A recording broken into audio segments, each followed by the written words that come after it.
ละกัน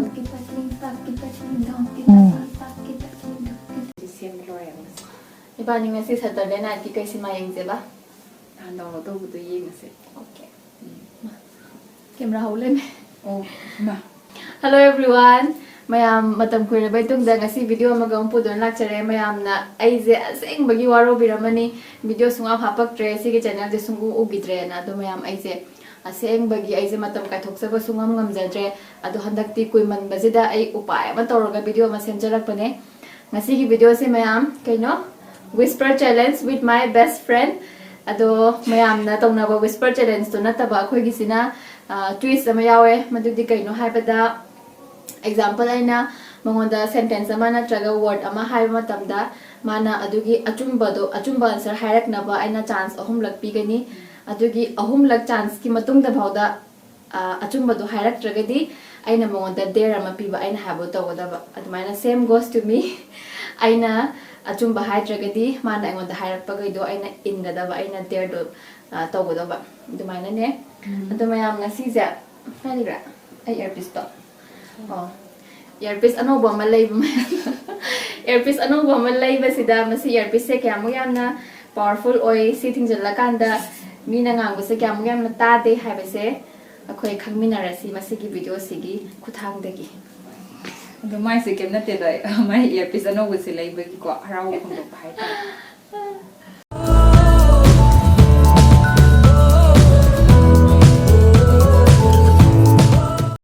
nangan hor ge haira chaga Nangan horo. Nangi channel ni na ko. Oh, nangan horo. no problem oh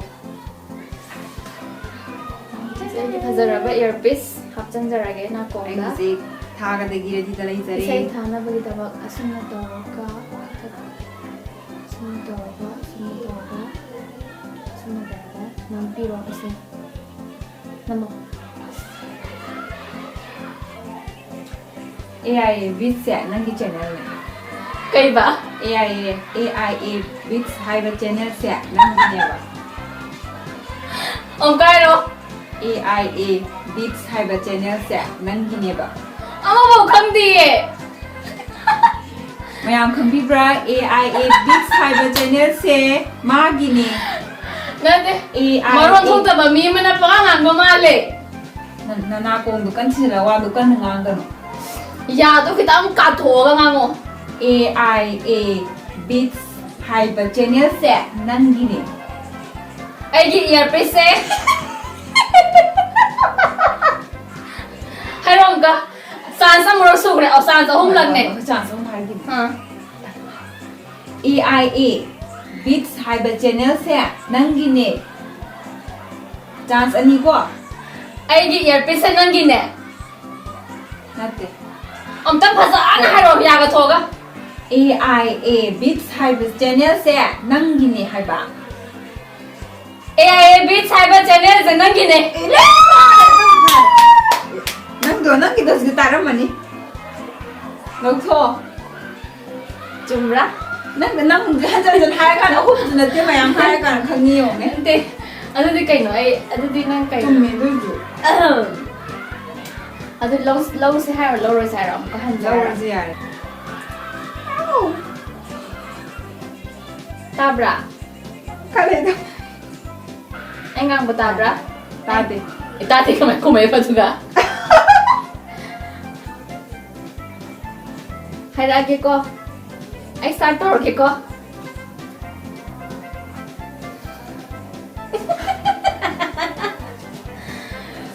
ai na kai hai si ke hai pata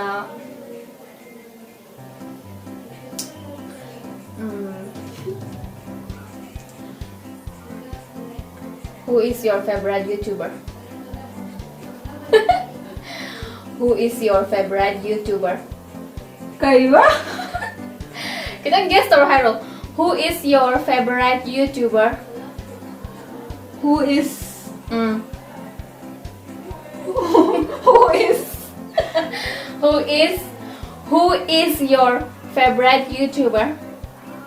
who is your favorite YouTuber? Ah, chumme. Tumbra. Chumme ai na rai ba hai ba de chumme se. Ya le. Otoro.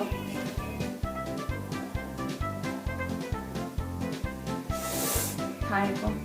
ꯍꯧꯔꯦꯀꯣ ꯍꯥꯏꯔꯒꯦꯀꯣ ꯈꯨꯔꯨꯝꯖꯔꯤ Kangleipak ꯂꯣꯏꯔꯕꯣ ꯍꯣꯏ no I mean ꯍꯣꯏ ꯂꯣꯏꯔꯦ ꯑꯩ ꯍꯧꯖꯤꯛꯀꯤꯗꯣ ꯍꯥꯏꯕ ꯅꯠꯇꯤꯌꯦ ꯅꯪꯒꯤ ꯋꯥꯍꯩꯗꯣ ꯂꯣꯏꯔꯕ꯭ꯔꯥ ꯂꯣꯏꯔꯦ ꯑꯃꯨꯛ ꯍꯥꯏꯔꯣ ꯑꯍꯥꯟꯕꯩ ꯂꯣꯏꯈ꯭ꯔꯦꯀꯣ ꯂꯣꯏꯗꯦ ꯑꯗꯨꯗꯤ ꯑꯩꯅ ꯋꯥꯍꯪ ꯍꯪꯕꯅꯦ ꯅꯉꯣꯟꯗ ꯍꯧꯔꯛꯑꯣ ꯐꯖꯅ ꯍꯧꯔꯛꯑꯣ ꯐꯖꯅ ꯍꯧꯔꯛꯑꯣ ꯈꯨꯔꯨꯝꯖꯔꯤ ꯀꯪꯂꯩꯄꯥꯛ ꯌꯥꯝ ꯅꯨꯡꯁꯤꯌꯦ ꯌꯥꯝ ꯅꯨꯡꯁꯤꯌꯦ ꯈꯨꯔꯨꯝꯖꯔꯤ ꯀꯪꯂꯩꯄꯥꯛ ꯈꯨꯔꯨꯝꯖꯔꯤ ꯀꯪꯂꯩꯄꯥꯛ ꯌꯥꯝ ꯅꯨꯡꯁꯤꯌꯦ ꯔꯨꯝꯗ ꯂꯩꯕ ꯌꯥꯝ ꯅꯨꯡꯉꯥꯏꯌꯦ ꯈꯨꯔꯨꯝꯖꯔꯤ ꯀꯪꯂꯩꯄꯥꯛ ꯌꯥꯝ ꯅꯨꯡꯁꯤꯌꯦ ꯅꯨꯡꯁꯤꯔꯕ ꯀꯪꯂꯩꯄꯥꯛ ꯅꯨꯡꯁꯤꯌꯦ ꯂꯣꯏꯔꯦ ꯈꯨꯔꯨꯝꯖꯔꯤ ꯀꯪꯂꯩꯄꯥꯛ ꯌꯥꯝ ꯅꯨꯡꯁꯤꯌꯦ ꯑꯣ ꯅꯣ ꯑꯩꯈꯣꯏꯒꯤ ꯏꯃꯥ ꯀꯦꯕꯣꯂꯥꯒꯤ ꯈꯨꯔꯨꯝꯖꯔꯤ ꯀꯪꯂꯩꯄꯥꯛ ꯑꯩꯈꯣꯏ ꯁ꯭ꯋꯥꯏ ꯍꯥꯏꯔꯝꯗ꯭ꯔꯦ ꯍꯧꯖꯤꯛꯀꯤꯗꯣ ꯌꯥꯝ ꯅꯨꯡꯁꯤꯌꯦ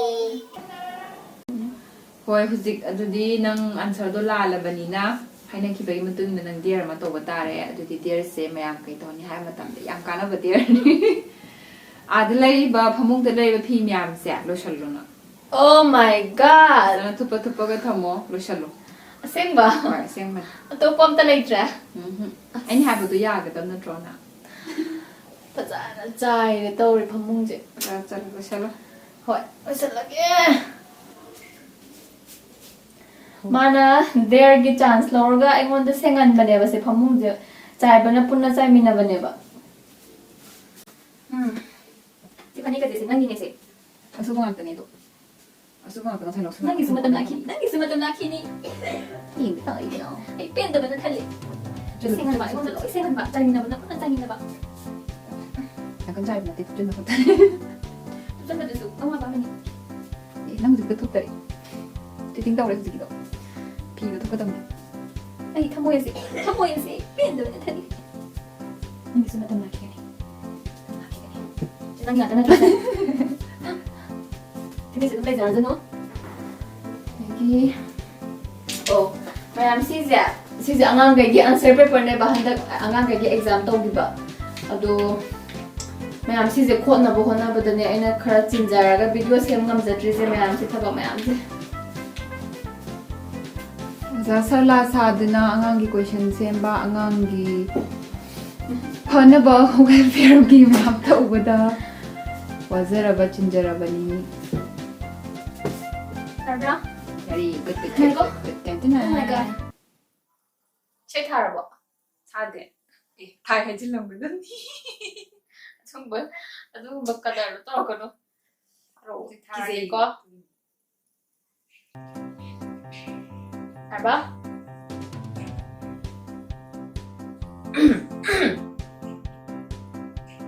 Abracadabra. Abracadabra. ꯁꯤꯗꯤ ꯑꯝꯇ ꯈꯪꯗꯔꯤ Abracadabra. umbrella Abracadabra. ꯑꯃꯅ drama ꯑꯃꯅ drama. ꯉꯥꯏꯈꯣ ꯐꯖꯅ ꯇꯞꯅ ꯍꯥꯏꯌꯣ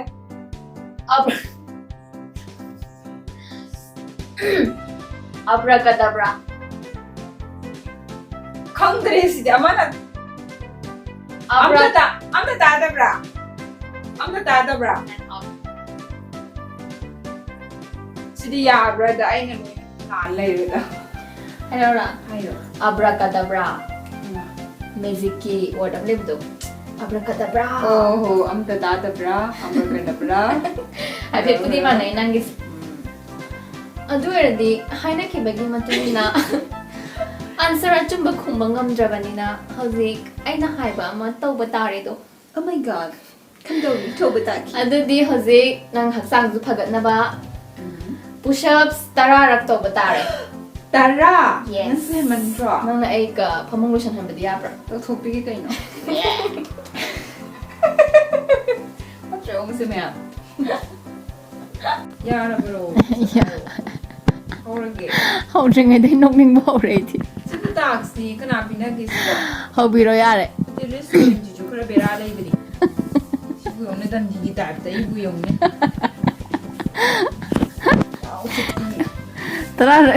Tara niko. 1 2 3 3 4 5 tăng tơ tục phi rồi à 5 ai dừng bằng ngâm giật rồi 6 tông đi cái nữa cả 6 ta. ya luar ba Okay. 6 year again. 6 7 8 9 10 yes well done antu ni dana ni pi masa hai basidi Lore. kari hiding ba lai Yang wapi re. sing do thok sel lo Matang se tax le sinjere. okay Ya ising thak jage. Hachang siu purify to na bagi makna. No de sing yan thak piu. Ya exercise thak pi gan.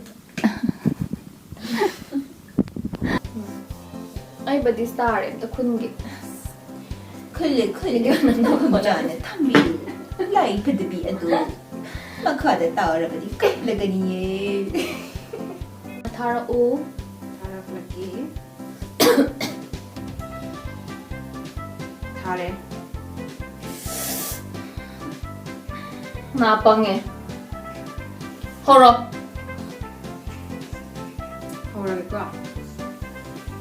Yellow color t-shirt ito din naman di ang pa. kai ba Yellow color t-shirt ito siya naman di ang pa. om tang hai biro Yellow color t-shirt ito siya naman di ang pa. akhoi na sanli ba ze am tappe om kai ro Yellow color t-shirt siya naman di ang pa hai ba muthi. muthi yum de yaw re last ke do muthi ne Yellow color t-shirt siya last chance amatang Yellow color t-shirt siya naman di ang pa. nakhoi na sanli ba khong sa se am na tappe Fair, loire, dear. Project tawra ni. Lokto. Lale. Yellow color t-shirt siya naman di ang pa. oh no Ado huzik maze answer je lala bani na huzik magi dear se aina khallaga plan tawra pibiro thamabani ai bu pibiro dan di pibiro bahak se ko yam pam se ba dui pot se kai yam pam se ma se pi ngai dei su hostel dai ga ma lo na se la ga sakhi bagi wari yam le yu mai khambra ni si mai ma chakne si mai khambra Hoi. oh adu ma je huzik thabal di step pra taw ga da ba oh thabal di step taw ga da ba thabal chong ga da ba the step mana hijaba okay step kaya step ahum thirai ko jan ngai to thu step mari step mari ye confirm ma hai ro hum la mari ra hoi step mari thabal step mari ya taw thabal gani thabal chong di me am ai ji am pam jare do yam pam ado adum chong phangak te da hoi kui re ko am di pam kui hoi de di chong thara lore jong thabiro nangi tax adu tawnabagidamag sem sarabara niranda ai fazana sem sajare ai honaba ngai dum leizare hawra okay then adu darabadi nahag aina criteria ma pirakpa tare aduga follow tawba tare kari criteria madudi nahag thabal chong matamda thabalgi music happy you chilna dongka takit tawraga oh adu phasadoini nungai duini to nang happy ra ko dia da bra yade tax si nangkin nangi tax ni aduna nangna roshin kadabani habura majai de ma adu di step kya hai bano mari hai khibani okay kausan na kanu aham step ta khoi di mai de ma jana khoi de gi pamba thabal step to zar ki ka dong kita dong wow yam phazai kai step no ting ka yam yawe dagi ani subada si steps na aina khoi pam jaba step aina thabal Okay. jong nge dum tok jaba step hai ta sinamai pam zabani hairi mayam dong kita yare dagi ahum subadana ahum subadana khoi gi thaina gi ari bari bisingi kuchong hai ta thaina kuchong hai ta ko adu nang kamai uhori na nang uhobar ne papung hoina chong bo hoi video gumba da ubudai khangjabane thaina gi matam gi kuchong hai ta aduni au chongbiro nai da ne ni par khanje ba ko khanje nakan kitang libo ani ne ꯑꯗꯨꯒ ꯃꯔꯤꯁꯨꯕꯁꯤꯅ ꯀꯩ ꯇꯧꯁꯦ ꯍꯥꯏꯕꯗ ꯑꯩꯈꯣꯏꯒꯤ ꯂꯩꯁꯥꯕꯤꯈꯩꯅ ꯁꯥꯔꯤ ꯁꯦꯠꯂꯒ ꯆꯣꯡꯕ ꯌꯥꯕ ꯏꯆꯝ ꯆꯝꯕ ꯑꯗꯨꯒ ꯃꯒꯨꯟ ꯌꯥꯝ ꯂꯩꯕ ꯍꯥꯏꯇꯥꯔꯦ ꯑꯗꯨꯅ ꯁꯨꯃꯥꯏꯅ ꯆꯣꯡꯕꯤꯒꯅꯤ ꯎꯖꯔꯤ ꯎꯖꯔꯤ ꯑꯅꯤꯁꯦ ꯄꯥꯏꯕꯤꯔꯦꯀꯣ ꯑꯗꯨꯒ ꯑꯗꯨ ꯋꯥꯡꯅ ꯄꯥꯏꯅꯕ꯭ꯔꯥ ꯑꯩꯗꯤ ꯅꯦꯝꯕꯅꯤꯅ ꯍꯦꯛꯇ ꯄꯥꯏꯈꯠꯈꯤꯕ ꯑꯁꯣꯏꯅꯤ ꯅꯨꯡ ꯅꯨꯡꯉꯥꯏꯇꯦꯅꯦ ꯁꯨꯃꯥꯏꯅ ꯇꯧꯔꯅꯤꯕ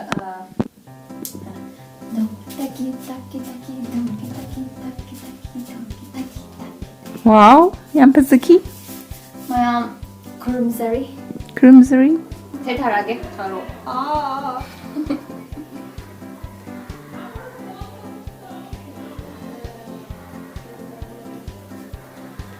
ꯅꯁꯛ ꯈꯨꯊꯤꯗꯣ ꯅꯪꯒꯤ ꯀꯩꯕ ꯅꯁꯛ ꯈꯨꯊꯤꯗꯣ ꯅꯪꯒꯤ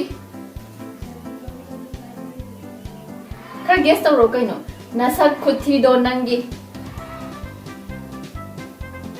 सब फजै यारो वन चांस सुग्रे को नसक्ति यार वन चांस सुग्रे नसक खुथीदो नंगी नसम फजै यारो अनिरक सुरे नसक खुथीदो नंगी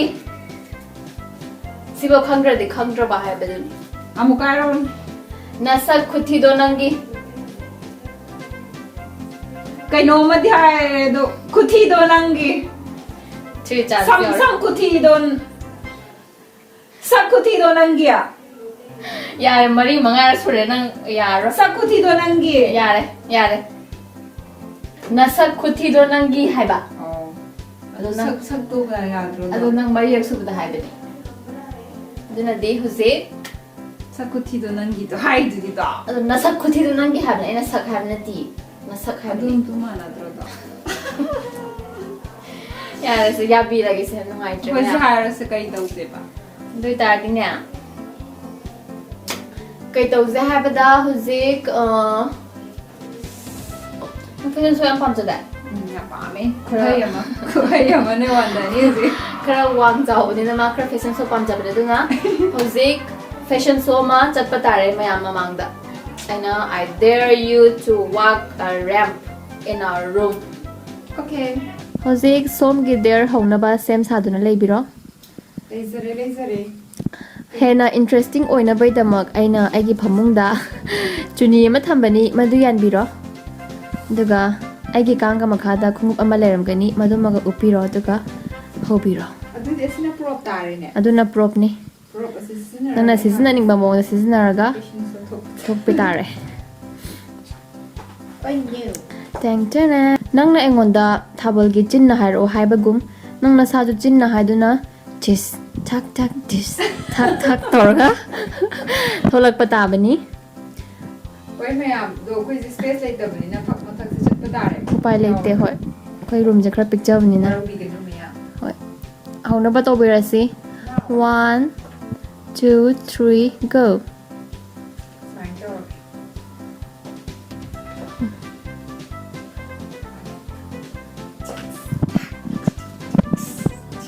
wow